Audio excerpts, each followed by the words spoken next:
Im Geheimnis Geheimnis der der deutschen deutschen Sprache. Sprache. Guten Tag, willkommen zu einer neuen Folge des Podcasts Geheimnisse der deutschen Sprache. Heute habe ich jemanden bei mir, der nicht nur im IT-Bereich tätig ist, sondern sich auch für die Geheimnisse von der deutschen und für andere Sprachen interessiert. Willkommen, Leo Babel. Hallo, guten Tag, David. Schön, dass es geklappt hat. Ich würde mich interessieren, wie kommt es dazu, dass jemand in diesem Bereich, der eher mit Prozesse, mit Programmierung zu tun hat dieses Interesse für Mhm. die Sprache entwickelt? Das ist aber eine tolle Frage. Also, ich bin dann zwar ITler, wie du dann gerade gesagt hast, aber ich hatte immer wieder so ein großes Interesse an Sprachen. Das ist so wie mein Lieblingsthema. Und ja, seitdem ich klein war, dann war ich immer dann so neugierig drauf und so. Und ja, als ich dann 12 war, glaube ich mal, habe ich sogar angefangen, dann Deutsch zu lernen. Also ich bin dann Spanier. Und, Mhm. ja, und seitdem dann habe ich auch andere Sprachen gelernt. Also ich spreche mittlerweile so wie 5 Sprachen oder so. Und dann will ich immer wieder dann mehr Sprachen lernen oder einfach meine Kenntnisse verbessern. Also es ist etwas, wo ich sage, okay, also ich finde da meine Leidenschaft und ich will dann auch andere Leute unterstützen, weil ich glaube, das ist aber wichtig, dass wir uns richtig kommunizieren können.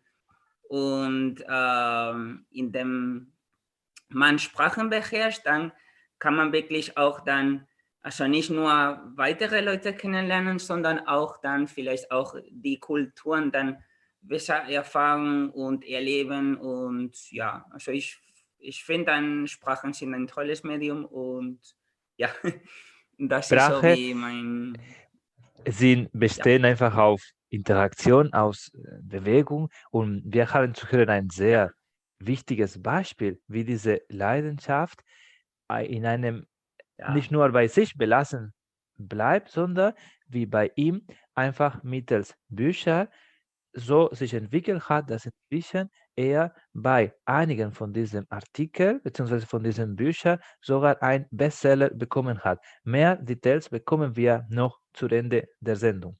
Aber zurück zu dem Interview. Es würde mich interessieren, wie geheimnisvoll ist die deutsche Sprache aus deiner Sicht? okay. Das, das ist eine andere gute Frage. Also eigentlich halte ich dann die deutsche Sprache nicht ganz also geheimnisvoll. Also letztendlich ist das nur so eine andere Sprache. Und also ich glaube, dann, also für einen ist das sehr abhängig dann vom Ursprung. Das heißt, wenn einer dann so Spanier ist oder Franzose oder keine Ahnung, Italiener, hat natürlich dann mehr Schwierigkeiten, als wenn einer dann zum Beispiel in der Niederlande. Okay? Also Sache ist dann, die romanischen Sprachen gehören alle zu einer sogenannten Sprachenfamilie, die sind alle relativ ähnlich. Wenn man so eine neue romanische Sprache lernen will, dann ist das relativ einfacher. Deutsch ist natürlich ziemlich anders.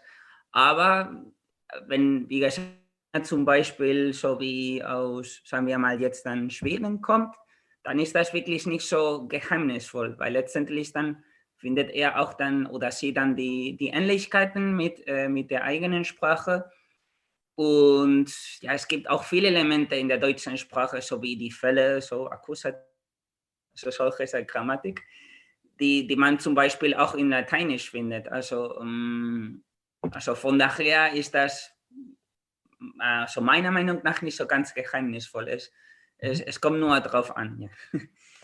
Und noch eine letzte Frage. Du hast Ja. mehrfach in deinen Büchern geschildert, wie inwieweit mit verschiedenen Methoden eine Sprache lernen kann. Einfach, wie Ja. würdest du für unsere Zuhörer, welcher Einsteiger-Tipp würdest du äußern, damit man sich motiviert, eine Fremdsprache, wie zum Beispiel in diesem Fall Deutsch, zu lernen? Mhm. Also ganz, ganz wichtig finde ich mal, dass man so eine richtige Methode findet, weil letztendlich machen viele den Fehler, dass sie wirklich so nur, sagen wir mal, zwanghaft dann so die Sprache lernen wollen, aber nur weil sie Interesse daran haben, nur weil sie es brauchen für die Arbeit oder was auch immer, aber nicht, weil sie es wirklich genießen. Und Hauptsache, wenn man so Sprachen lernen will, ist, dass man wirklich Spaß wirklich hat. Das ist ganz wichtig. Also, weil wenn man wirklich Spaß hat und einer sagt, okay, das ist lustig und ich finde, dieser Prozess dann läuft relativ normal und gewöhnlich und ist mir so nicht so ganz dann anspruchsvoll, dann kann man wirklich auch dann schneller lernen. Und das motiviert natürlich dann weiter zu lernen und das geht weiter so. Also ich finde, also erstens ist das auch wichtig, dass wenn man eine neue Sprache lernt, dass man ein bisschen von der Kultur lernt. Also ich glaube, das gehört dazu irgendwie. Und also das erweckt natürlich auch ein bisschen Interesse, wenn man sagt, okay, ja, ich lerne Deutsch, aber okay, dann lese ich dann etwas übers Oktoberfest zum Beispiel, weil ich so ein Bierliebhaber bin zum Beispiel und Ist die okay, Zeit, genau, noch. okay, genau, und dann ist okay, also irgendwie, okay, erfahre ich vielleicht ein bisschen mehr von der Bierkultur und dann habe ich dann ein bisschen mehr Interesse dann an die Sprache. Und dann natürlich erst die Grundlagen, sind natürlich auch wichtig, also einige Fundamente. Mhm. Dann einfach würde ich sagen, ist das auch wichtig, dass man auch so viele Sätze und dann also das allerwichtigste Vokabular lernt und dann das einfach dann übt. Das ist, glaube ich, mal auch wichtig. Also nicht nur so wie Grammatik und Grammatik und Grammatik, das langweilig jeder, sondern eher dann, wie gesagt, erst einige Grundlagen, das braucht man sowieso. Ich bin Eher voll so bei wie, dir, weil es ist so in meinem oh, persönlichen Fall, ich habe Deutsch initial durch Musik kennengelernt. Das heißt, ich beziehe das immer so mit irgendeiner Entspannung, Ablenkung. Das hat unser Lehrer damals in der Mittelschule mhm, beziehungsweise im Gymnasium mhm, gemacht und das war ja, eine sehr damals eine sehr innovative Methode, aber ich bin voll bei dir mit dieser Haltung. Es muss ein Bezug entstehen, damit man in diesem Lernprozess motiviert und vor allem sich identifiziert, weil sonst ist einfach nur einfach eine reine Abhaken, ne, von Kasus oder von diesem Ausfüllen von diesen Endungen, aber nicht, indem man das als Entwicklung ansieht. genau, richtig. Also das ist genau so. Also das ist jetzt ein tolles Beispiel, was du genannt hast. Also, das ist die Musik. Also ein anderes Beispiel, das ich auch geben kann, ist zum Beispiel, also ich lerne Portugiesisch, ich kann ein bisschen Portugiesisch und ich lerne also, also nicht fast jeden Tag, aber relativ oft, dann lerne ich auch dann Portugiesisch. Und ich höre jeden Tag und wenn nicht jeden Tag also sehr oft, dann höre ich dann Musik auf Portugiesisch. Also ich mag zum Beispiel Kizomba, das ist so Musik aus Angola, Ja. das ist auf Portugiesisch. Und indem man dann diese Musik oft und auch dann irgendwie passiv hört, weil letztendlich ist das, was man passiv hört, dann lernt man immer wieder neue Vokabeln oder so und man genießt aber auch gleichzeitig die Musik. Und ich finde, das ist auch eine tolle Methode. Das ist, glaube ich, mal nicht so anspruchsvoll oder fordert nicht so viel Aufwand von einem, weil letztendlich dann hörst du die Musik, die du magst. Und man lernt auch etwas Neues. Also ich kann es Und nur ist empfehlen. sehr niederschwellig. Also jeder hat die Möglichkeit, irgendein YouTube-Video, Richtig. irgendein Spotify-Lied abzuspielen und dabei, wie gesagt, Genau. einfach was Neues zu bekommen. Mhm. Na, richtig, genau. Das ist relativ niederschwellig und jeder hat Zugriff drauf und ja, also ich kann es auch empfehlen. Also das ist auf jeden Fall so eine gute Anmerkung von dir. Ja. Mit dieser Empfehlung gehen wir weiter und über die Sprache. Hier wird über den mündlichen Ausdruck optimiert und forciert, indem man immer wieder neue Inputs gibt. Dieses Mal ist unser Gast Leo Babel dabei, mir einen Input für einen Vortrag zu geben. Dieser Vortrag sollte laut der Prüfungsordnung 5 Minuten dauern. Welches Thema hast du gedacht? Also, mein Thema für dich ist Selbstständigkeit. Perfekt, Selbstständigkeit. Genau, also ich will einfach dann von dir hören, was deine Meinung dazu ist und ob du selber selbstständig bist oder ob du irgendwann vielleicht dann so selbstständig werden könntest oder wie stellst du dir vor, Vor- und Nachteile, also was du willst, ja. Perfekt. Also ich würde genau diese 3 Aspekte beziehen. Erstmal, was meine persönliche Meinung dazu, inwieweit ich mir das vorstellen kann, was sind die Vor- und Nachteile von dieser Selbstständigkeit. Lass es mir ganz kurz Gedanken machen. Geheimnis der deutschen Sprache. Selbstständigkeit ist ein zunehmendes Thema, ein umstrittenes Thema, die im Vordergrund gerückt ist. Lassen Sie mich bitte aber kurz den Aufbau des Vortrags skizzieren. Zuerst will ich das Konzept, so wie ich das annehme, erklären. Dann werde ich den aus meiner Sicht Aufforderungen berichten, um als Selbstständiger erfolgreich zu sein. Hinzu werde ich die Unterschiede zwischen meiner Tätigkeit als Angestellte oder als selbstständig benennen und werde ich meine persönliche Stellungnahme noch abgeben. Wichtig ist, sich zu verwirklichen, dass Selbstständigkeit eine mögliche Art der Beschäftigung ist.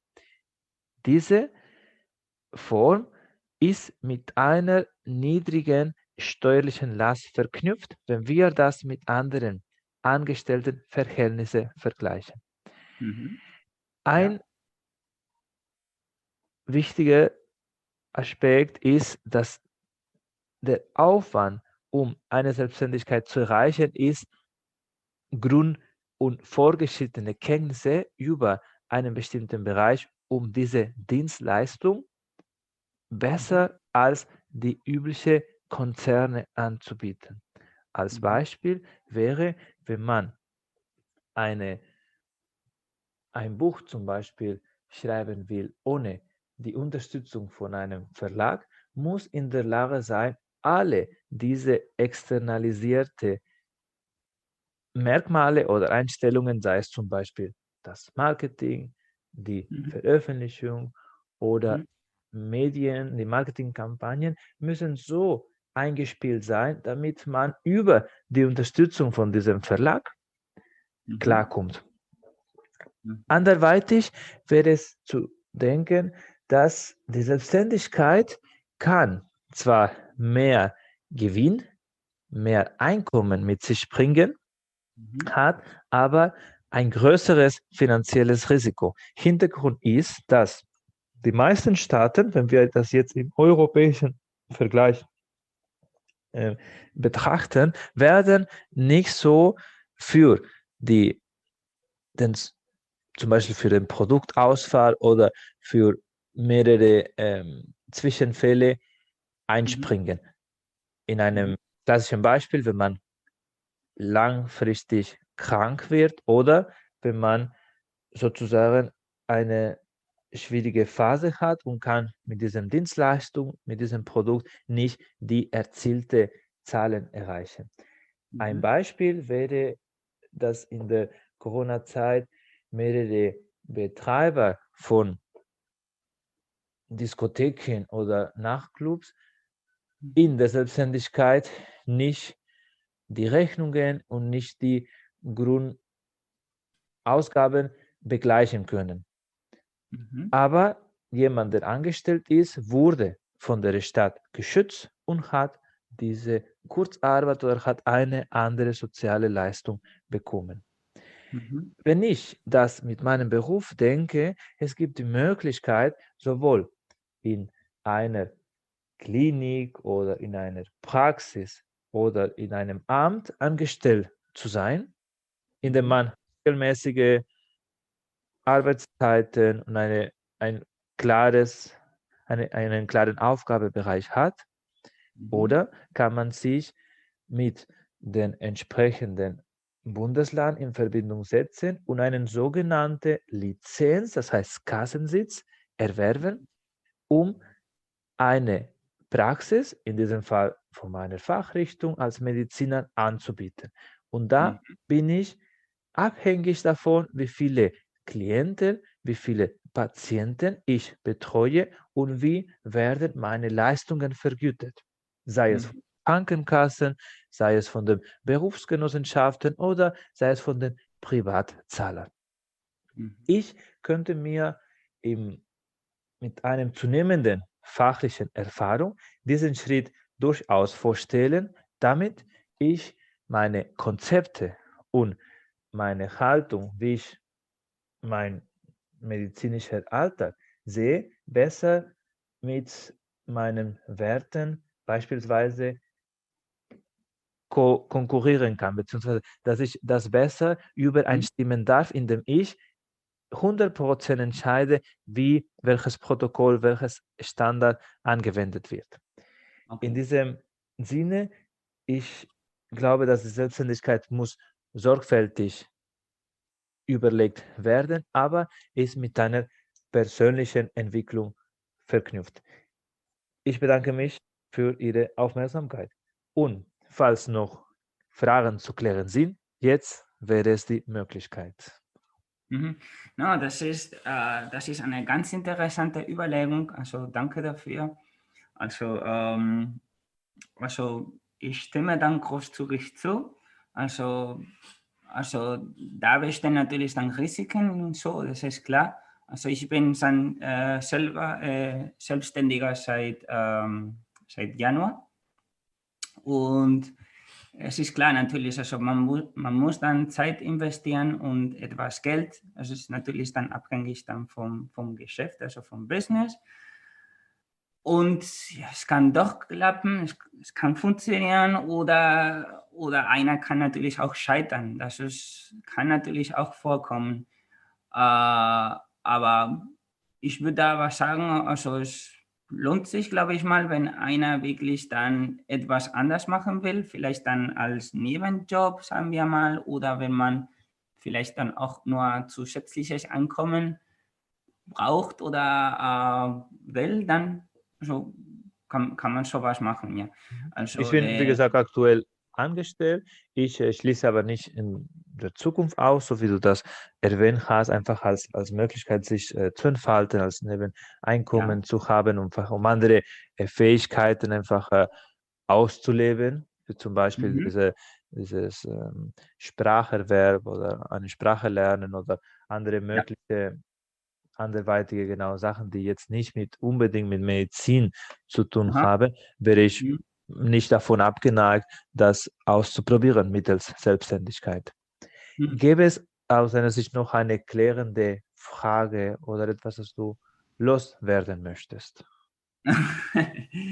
Nee, also im Prinzip ist das alles klar.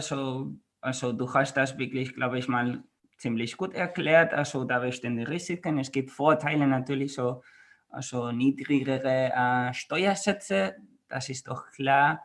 Also bestimmte dann Kostenausgaben werden auch dann also zurückgegeben sozusagen vom Finanzamt. Die sind dann absetzbar, sagt man auf Deutsch. Ja. Und aber dann kann es natürlich auch, also kann auch passieren, dass es doch nicht klappt, weil gut, letztendlich dann, wie du sagst, dann, wenn man zum Beispiel so ein Buch veröffentlichen will, dann ohne einen Verlag, dann braucht man natürlich dann alles, was ein Verlag machen würde, einfach übernehmen. Und dann, das heißt dann, also einfach, da muss man so wie eine Druckerei finden oder man muss das auch irgendwie bewerben, also Marketing und so. Und es kann klappen oder nicht, aber im Prinzip hast du es, glaube ich, mal ziemlich gut zusammengefasst. Also also ich würde jetzt wirklich nicht viel mehr dann beitragen können. Ja. Perfekt, dann können wir, wenn du einverstanden bist, direkt zu der Diskussion übergehen. In diesem Teil der Prüfung geht es auch darum, dass du einfach einen initialen Satz bzw. ein Thema vorgibst mit deiner Position und ich würde dann die gegenteilige übernehmen und dann werden wir 10 Minuten uns damit auseinandersetzen. Hättest du einen Vorschlag? Okay, so spontan würde ich sagen, also vielleicht, okay, zum ganz aktuellen Thema Corona und sowas alles.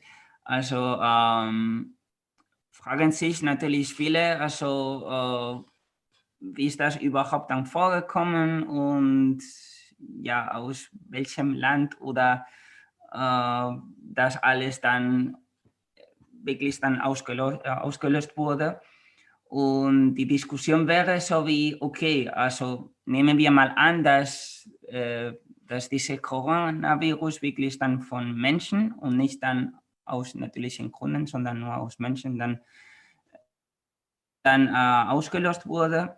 Es gibt die zwei Theorien, wie ja, dass China sind schuldig dran und es gibt die andere Theorie, also die Leute in China sagen, okay, nee, aber das ist die USA und so.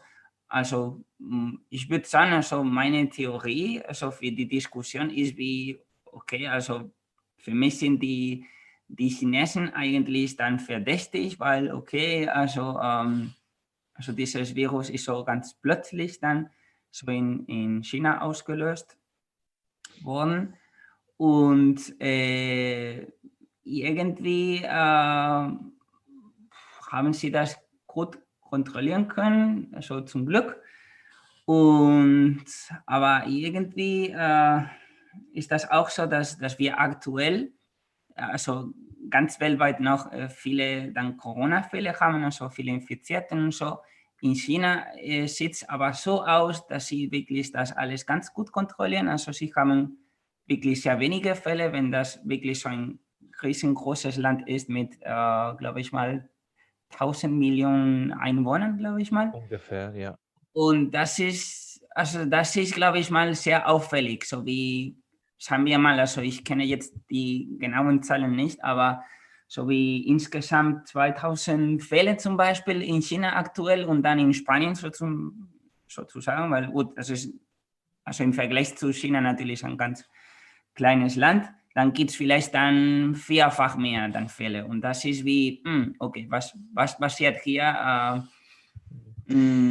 Aus Ja. meiner Sicht, so verdächtig es klingen mag, dass die Chinesen damit involviert sind, aus meiner Sicht, das ist eher eine Strategie von den USA, also von den Amerikanern, um diese Erkrankung um den Finger zu wickeln, damit die jetzt im November auszuwählende Kandidaten einfach nicht so viel über die eigene Politik sagen müssen, also über ihre Versäumnisse, über die Ungleichheit in der Gesellschaft, sei es in der Bildungspolitik, sei es einfach in der Migrationspolitik, sondern sie haben einfach eine Ausrede mit dieser Pandemie und mit diesen Auswirkungen einfach sich ja, ganz viele grundlegende Gedanken zu machen, Schuldzuweisungen von anderen, wie zum Beispiel jetzt die Chinesen.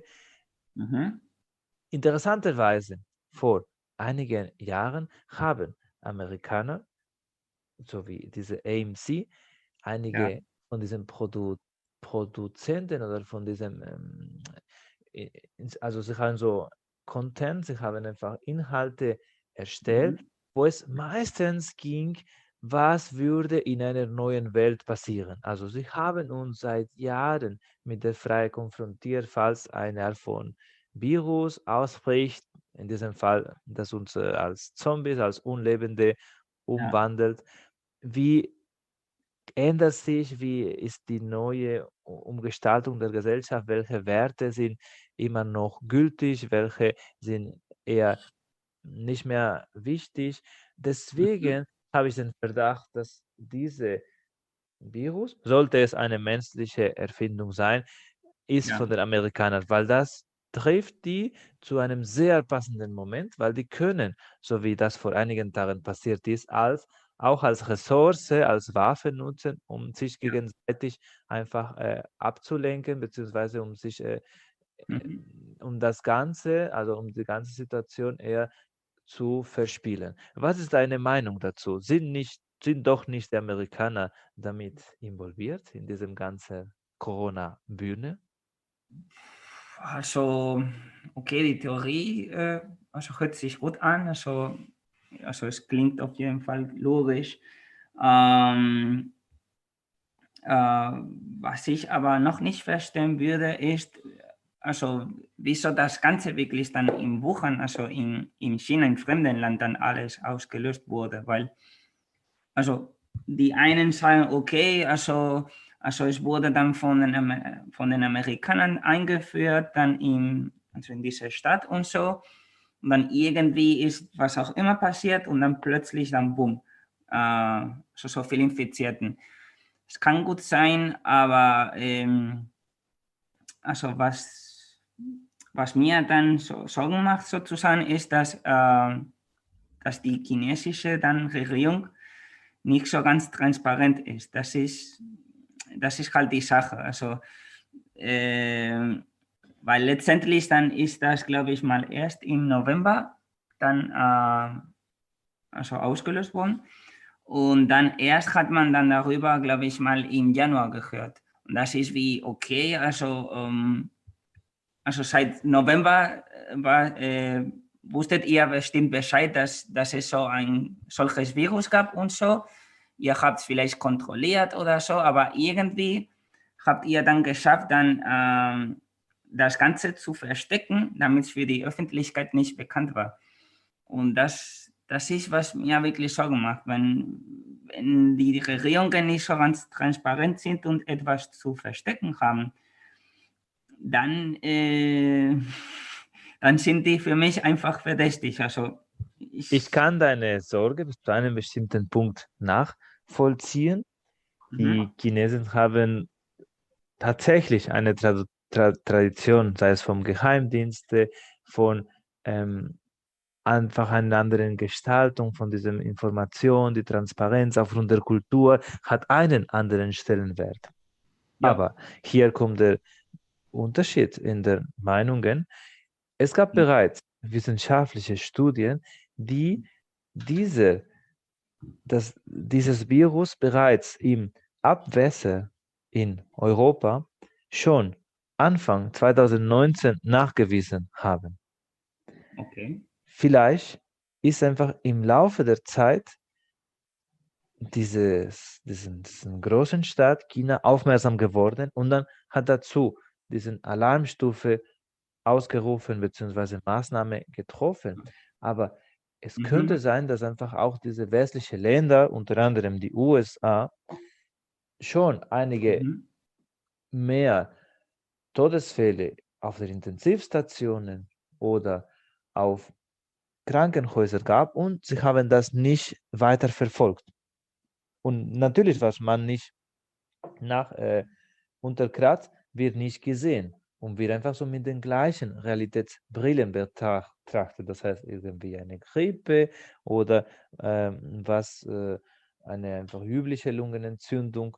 Und deswegen sehe ich das ein bisschen als entspringender Punkt, um eine klare Schuldzuweisung herzustellen. Für mich, die Amerikaner aufgrund von dem großen Einfluss der Pharmaindustrie und das Interesse, das sie haben, viele Aufträge von der ganzen Welt zu bekommen, sowohl in der Impfung, Erzeugung, Herstellung, als auch in der Forschung anderweitigen Medikamenten, wäre spezifisch, zum Beispiel so gegen dieses Virus oder gegen die Entzündung, gegen die Folgestörungen, die produziert, interessiert.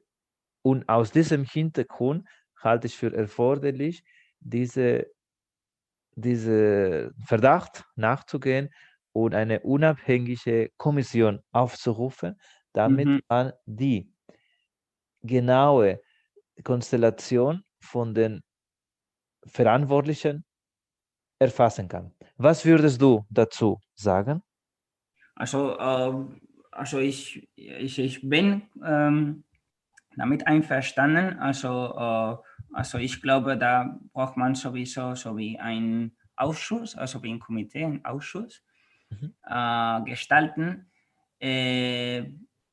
damit man wirklich dann das Ganze so tiefer dann ein bisschen dann untersuchen kann. Also ich finde, das ist auch wichtig, nicht nur für Schuldzuweisung und so, sondern auch damit man wirklich dann also solche dann Fälle dann in der Zukunft dann vermeiden kann. Weil letztendlich dann könnte es natürlich vorkommen, dass wir dann weitere Pandemien dann in der Zukunft haben oder so. Und das ist natürlich so eine große Drohung also für die Menschen. Also. Und das ist natürlich etwas, was wir dann sorgfältig dann betrachten müssen.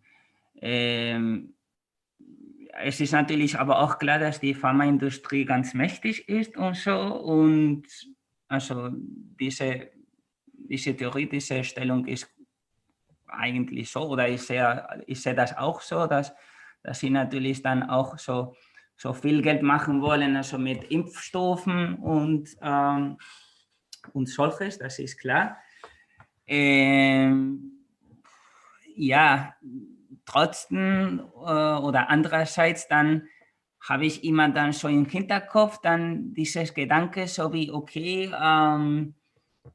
also letztendlich dann gibt es so viele Fälle in Amerika, also in den USA zum Beispiel, und dann auch in Europa. Das heißt, also wüssten dann diese westlichen Regierungen dann Bescheid über über dieses Virus oder so. Über den Dann, Ausbruch, ja. genau, also über meinen Ausspruch. Hätten Sie vielleicht etwas anders machen können oder hätten Sie vielleicht anders reagiert oder so, weil letztendlich ist das jetzt ein riesiges Problem, was dann so viele Regierungen konfrontieren müssen. Das ist für sie auch keine angenehme Position, weil zum Beispiel in Spanien dann gibt es dann strenge Maßnahmen, also es gibt Maskenpflicht in der Im öffentlichen Straße. Bereich, ja. Genau, und das ist dann für viele wirklich dann unangenehm und es besteht auch Widerspruch und so. Also das Und heißt einfach also, diese jetzt Ungleichheit, zum Beispiel, genau, liegt zugrunde, dass diese Informationsfluss, sei es in wissenschaftlichen Austausch, sei es einfach welche politische Maßnahme funktionieren kurz- oder langfristig nicht ausreichend, wie du meintest, ausgereift sind, muss tiefer eingegangen werden. Ich fände eine Expertenreihe unverzichtbar, damit wir endgültig klären können, wie es dazu kam und auch weitere Ausbrüche in der Zukunft zu vermeiden. Das fände ich ein guter Kompromiss und ich bin sehr froh, dass wir uns beide auf diesen Punkt, also auf diesen Expertenausschuss einigen können. Damit ist unsere Zeit leider zu Ende. Würde ich mich aber trotzdem sehr freuen, wenn du ein paar Wörter zu deinem letzten Erscheinung, zu diesem Buch berichten könntest. Ach so, gut, dann mache ich gerne. Also ich habe dann in den letzten Monaten habe ich dann einige Bücher veröffentlicht. Das sind alle Sprachbücher, weil ich schon dann früher gesagt habe, also sind dann Sprachen so meine Leidenschaft. Und ich habe dann mein erstes Buch im Dezember veröffentlicht. Dann jetzt vor ein paar Wochen oder so habe ich dann mein letztes und 5. Buch dann veröffentlicht.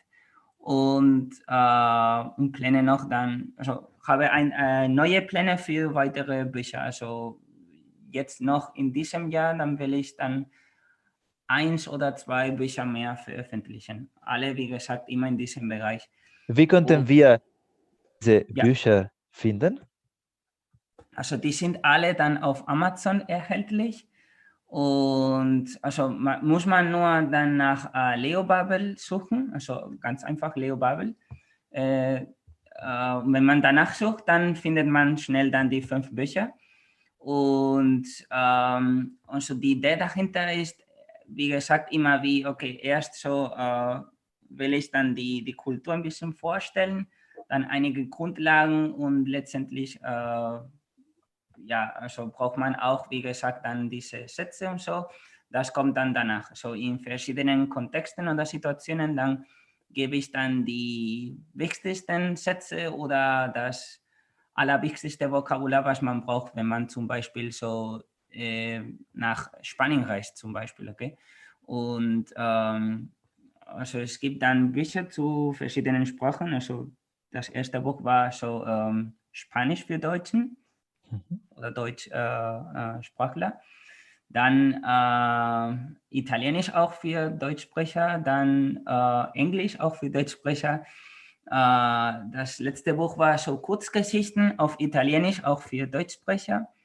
Und auch so Spanisch lernen, aber dann auch für so für andere Leute, so für Englisch sprechende. Also Es hört sich dann an, dass durch diese Bücher, sei es unsere Fremdsprache Deutsch oder eine andere, kann man sich ab der deutschen Sprache bzw. in der italienischen Sprache sich für andere Bücher verzaubern lassen. Auch hat er berichtet, dass bereits auf Englisch und auf Spanisch erschienen sind. Und so mit dieser Vielfalt auch diese Themen von heute, es gab ein wirtschaftliches und ein gesundheitliches Thema. So hoffe ich, dass dein Projekt weitergeht.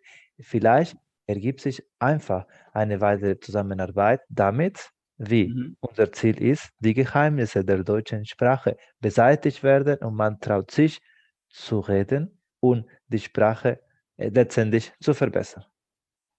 Also ich finde das alles dann komplett richtig. Also die Geheimnisse der deutschen Sprache muss man sowieso beseitigen und irgendwie müssen wir dann schaffen, dass sich die Leute trauen, wenn es um Deutsch geht und dass sie wirklich keine Angst davor haben, sondern einfach sich trauen zu reden und das können sie dann ganz einfach hinkriegen. Man muss nur an einem. Und diese Bücher werden definitiv zur Überwindung helfen. Sag bitte Bescheid, wenn so ein Buch für Deutschlernende auch im Plan ist. Würde uns freuen. Alles klar, mache ich, ja. Und in diesem Sinne, vielen, vielen Dank nochmal und bis zur nächsten Folge. Schöne Woche. Danke dir, einen schönen Tag noch. Danke Bis fürs dann. Telefonat. Tschüss. Achtung, Achtung, unsere Meinungen entsprechen nicht unserer ehrlichen Meinung. Das ist lediglich eine Übung, eine Simulation für diesen mündlichen Ausdruck. Vielen Dank für euer Verständnis. Weitere Folgen findet ihr in der Webseite von redcircle.com redcircle.com sowie in deinem Lieblingssozialen Geheimnisse Netzwerk. der deutschen Sprache.